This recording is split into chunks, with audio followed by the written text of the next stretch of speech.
Bienvenidos a Las Cosas Como Son. Hemos invitado al doctor Fernando Tuesta, que es un politólogo y especialista en legislación y en práctica electoral. Ha sido jefe de la OMPE y ha pertenecido a decenas de misiones de observación electoral en numerosos países, de manera que puede hablarnos de lo que está pasando en el Perú. Lo que está pasando en el Perú también tiene que ver en estos momentos con un malestar grande que se ha instalado ante el descubrimiento de prácticas por lo menos dudosas, si no inexplicables en algunos partidos. Esto comenzó, y es el caso más notorio, con el partido Primero la Gente, cuya candidata presidencial es Marisol Perestello, que ella misma ha tomado distancia sobre una práctica que se ha hecho en el partido, es decir, dar una parte considerable de la subvención recibida del Estado para la franja electoral a un canal de televisión digital, nativa, propiedad del señor Miguel del Castillo, que al mismo tiempo es un dirigente fundador de ese partido al que ha entrado, con el que ha hecho alianza Marisol Perestello.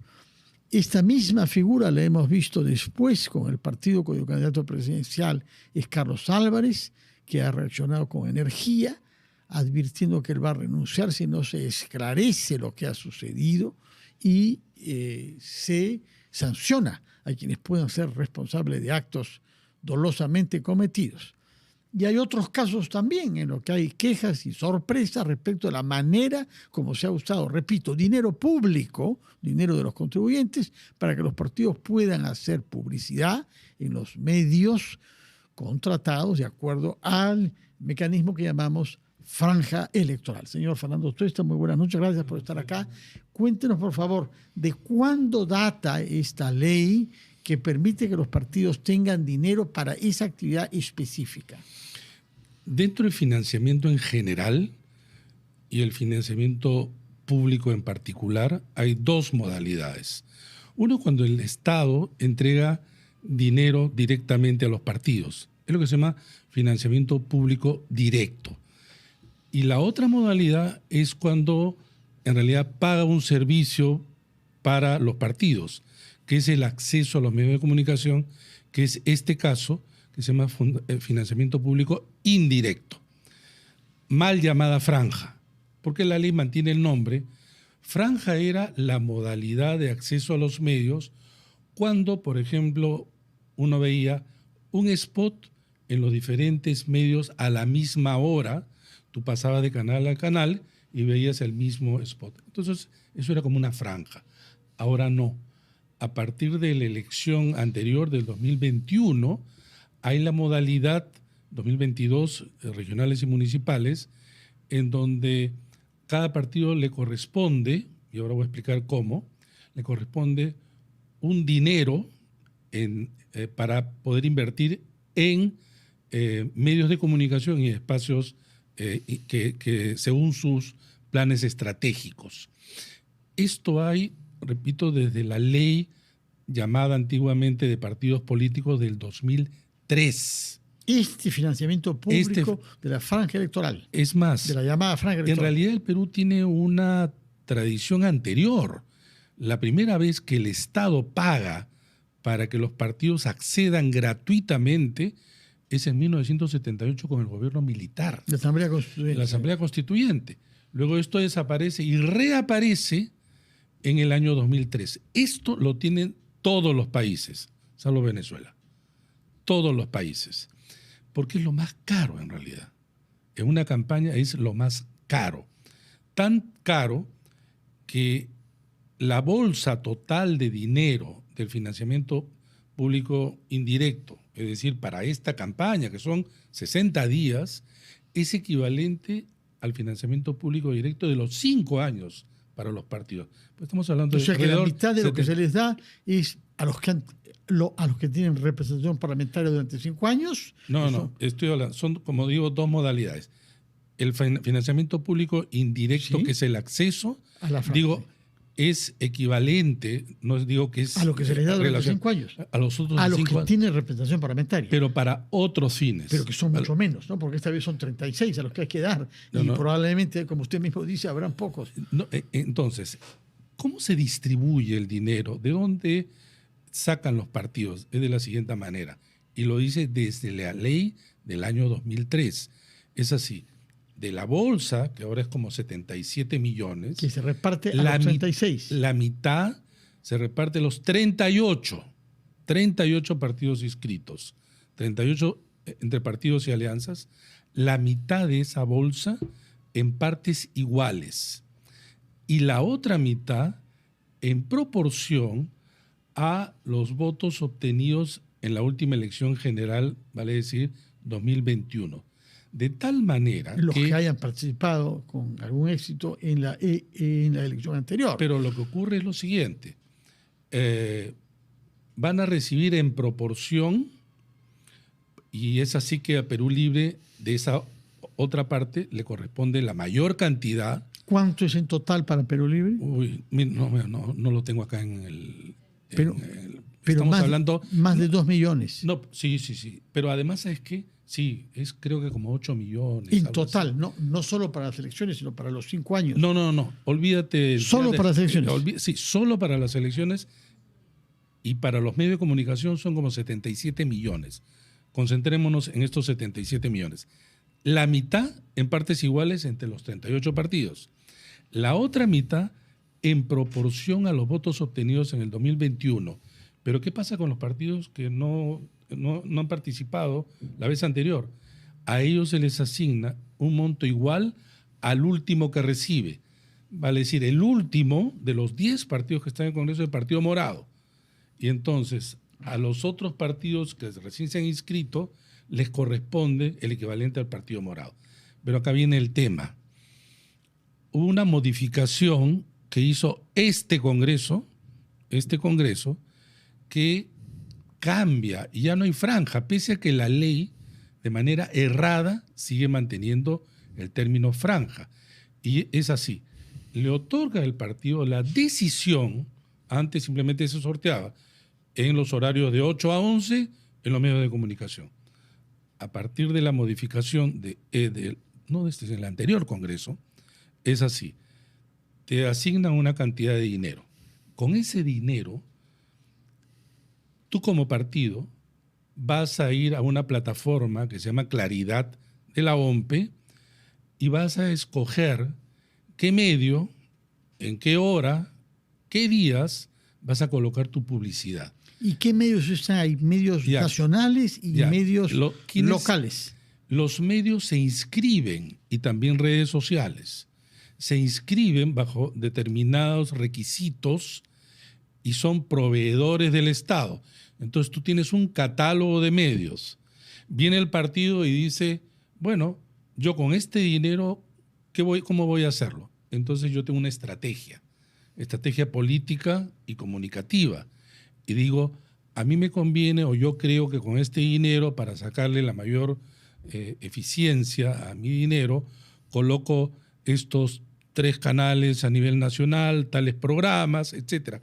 Pero vas a tener que hacer buen uso, porque si tú colocas en el canal el horario y el día de mayor audiencia, ese dinero que tiene de repente te sirve para, no sé, estoy diciendo cualquier cosa, 100 spots, ¿no? Pero de repente, si tú distribuyes entre otros, pero tratando de que sea eficiente. Ahora bien, no tiene control la OMPE sobre a quién se escoge, no puede llamar la atención sobre el hecho de que un partido como el de la señora Morinelli concentre todo su dinero en un solo órgano de prensa. No, por una sencilla razón. O bien, el caso más grave, el que ha destapado todo esto, el que ha producido más irritación, naturalmente, el partido del señor Miguel del Castillo, quien ha financiado con su propia propiedad privada. Acá hay un tema siempre en toda la discusión en el proceso electoral. Sí.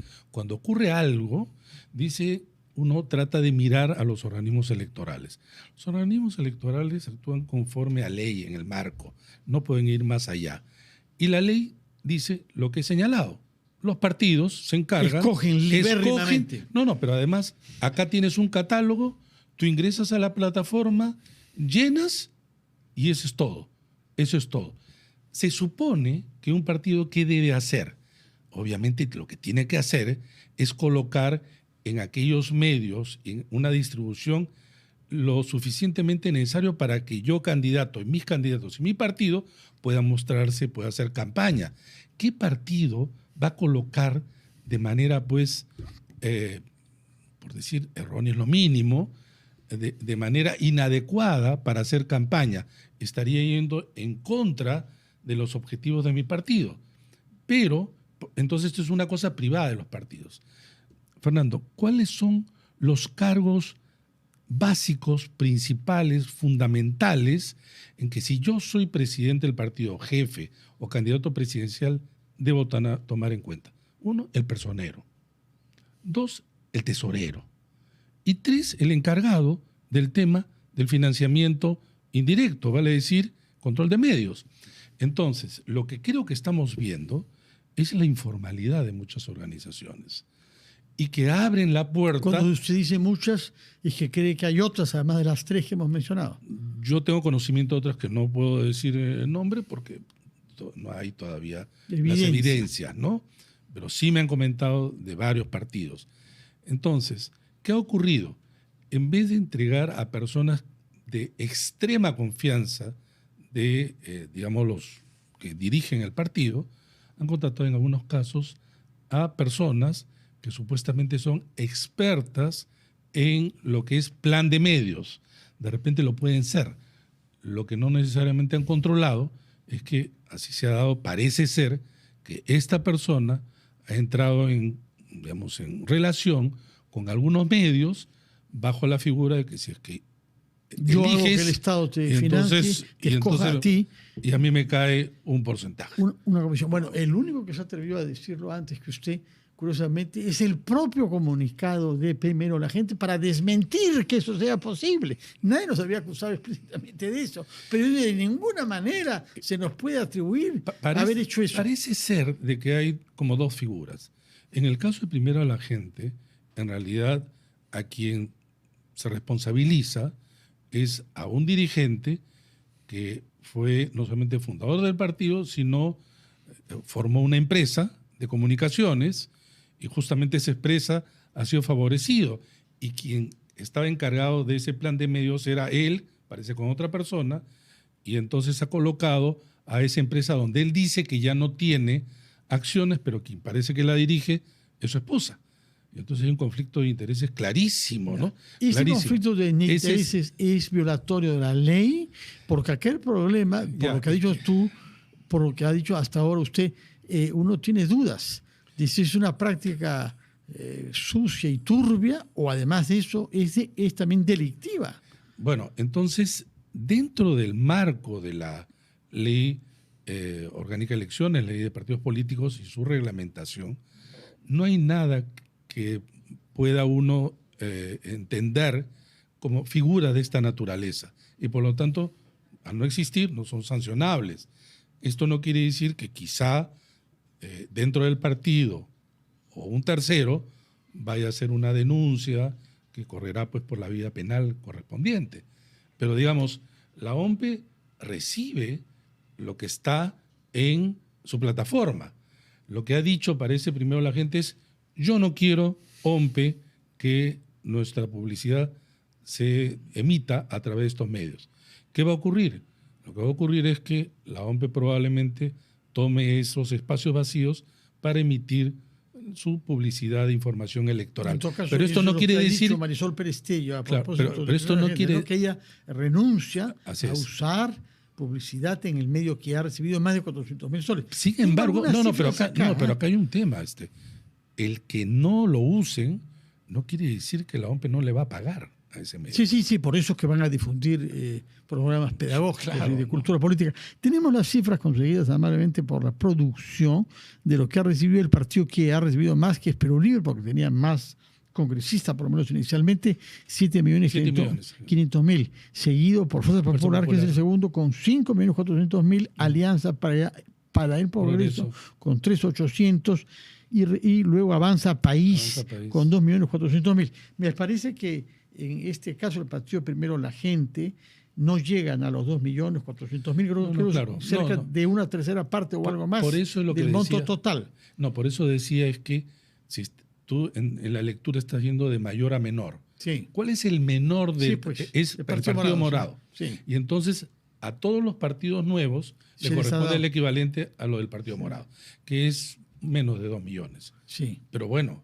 para algunos medios, 2 millones o menos es bastante bueno. Y para algunas personas parece que es un tesoro apetitoso. Mira, cuando yo era un testimonio personal, ¿no?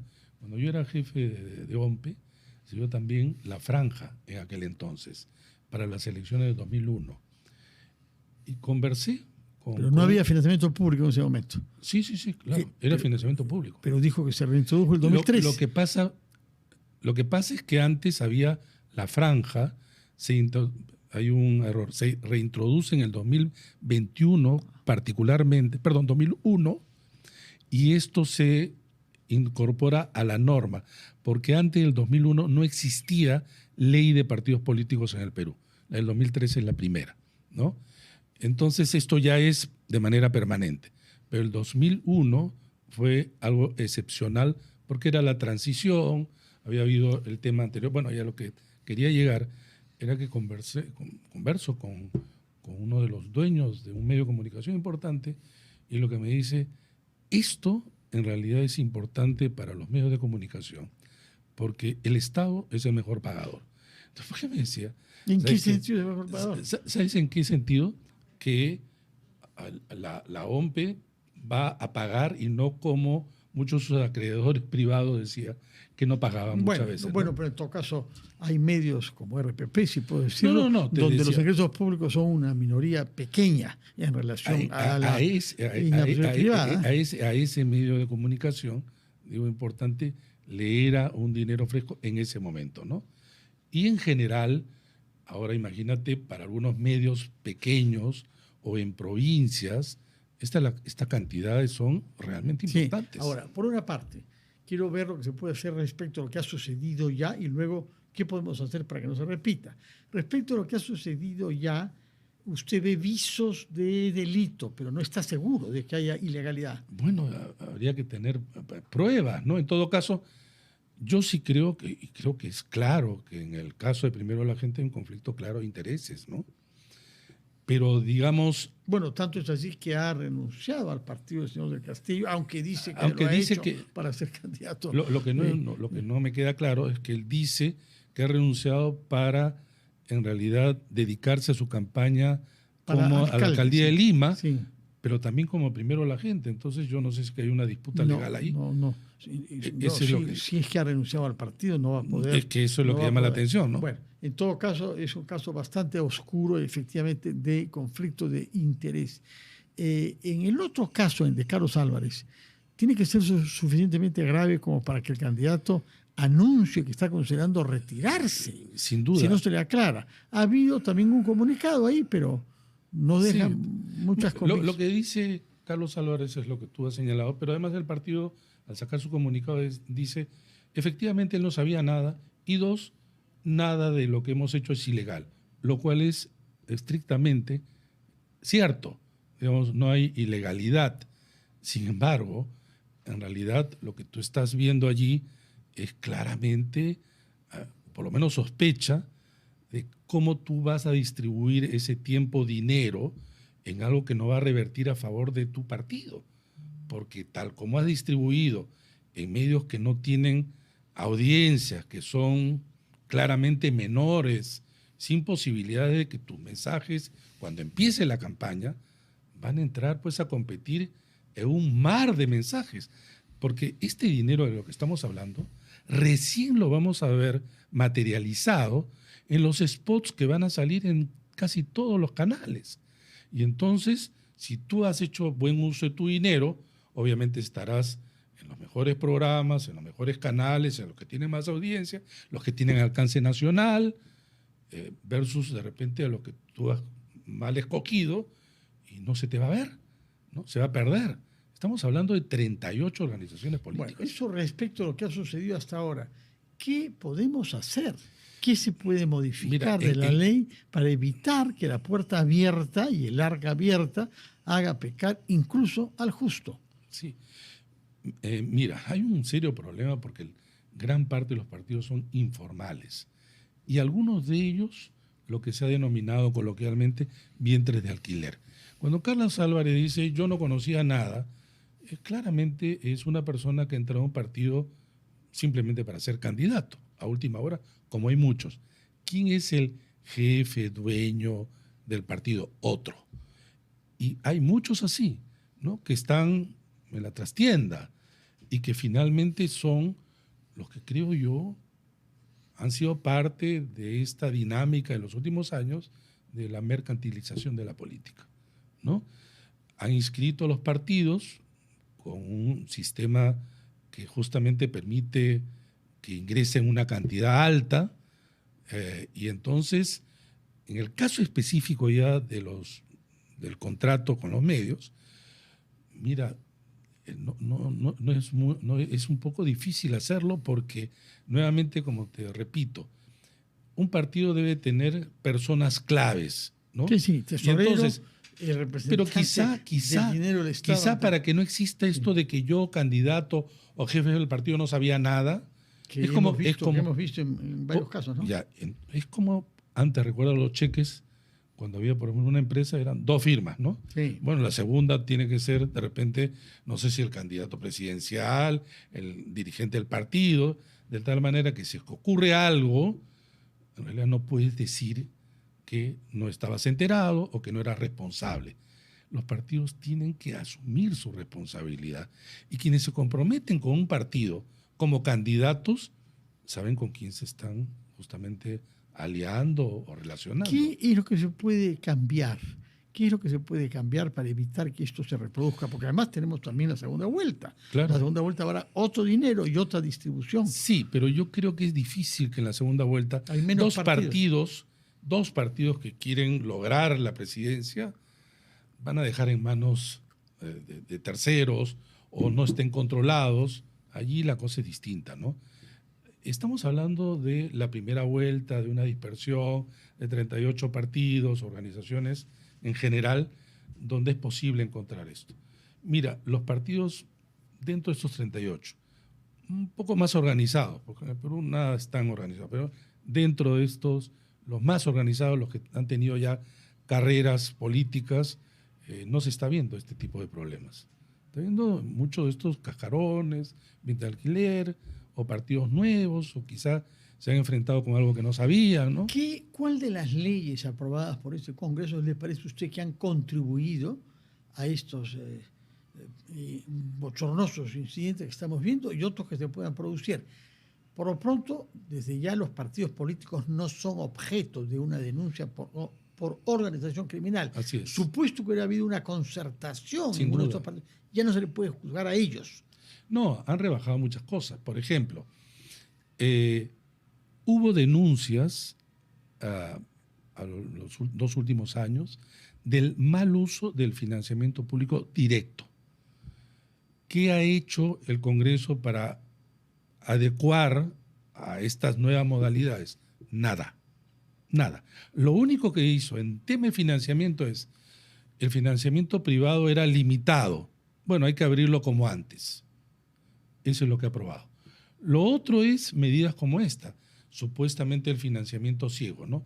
Yo quiero financiar tu partido, pero no quiero que tú sepas de que yo te he financiado. Voy al Banco de la Nación, sí, ¿no? Sí. Y coloco una cantidad. A unas dificultades, a unos trámites considerables además. No, pero me refiero a que uno financia a través del Banco de la Nación, supuestamente tu partido no sabes que yo te he financiado, pero eso en otros países ya ha sido claramente desmentido. Siempre el partido sabe quién lo ha financiado, siempre aparece, ¿no? Entonces, yo creo que no ha habido ni interés ni diligencia para tomar el tema del financiamiento. Pero además hay otros temas, Fernando, porque ahora estamos hablando que el partido que más va a recibir en términos de financiamiento público indirecto es Perú Libre. Que entre tanto ha perdido a 2/3 partes de sus congresistas. Pero ese es el tema. Colocar el punto de distribución, los votos de 5 años atrás en un país tan cambiante y con partidos tan precarios es un error. Hace tiempo yo señalaba que hay que distribuir en función de los escaños en el Congreso y que cada año tú ajustes. Tenías 37, al siguiente año tienes 30, pues tienes 7 menos. Y si, como este partido, ahora tiene 11, pues vas a recibir como 11, no vas a recibir como 37. Eso significaría que otros partidos menores que han crecido durante el tiempo. Es que esa es la parte. Sí, no, es que esa es la parte. Tú retiras hacia abajo, pero no aumentas hacia arriba. Porque si no, viene el partido, como ha ocurrido, por ejemplo, con Podemos, que llegó un momento en que incluso había perdido su calidad de bancada porque tuvo menos de 5, pero ahora tiene más de una docena. Muchas gracias, Fernando Tuesta, politólogo, ex jefe de OMPE, profesor universitario, por explicarnos algunos detalles de esta enrevesada situación legal que ha permitido, al parecer, que algunos crean poder obtener beneficios privados que no estaban previstos por la ley y que esperemos, sin embargo, si fuera el caso, que sean sancionados. Muchas gracias, Fernando Tuesta, y muy buenas noches.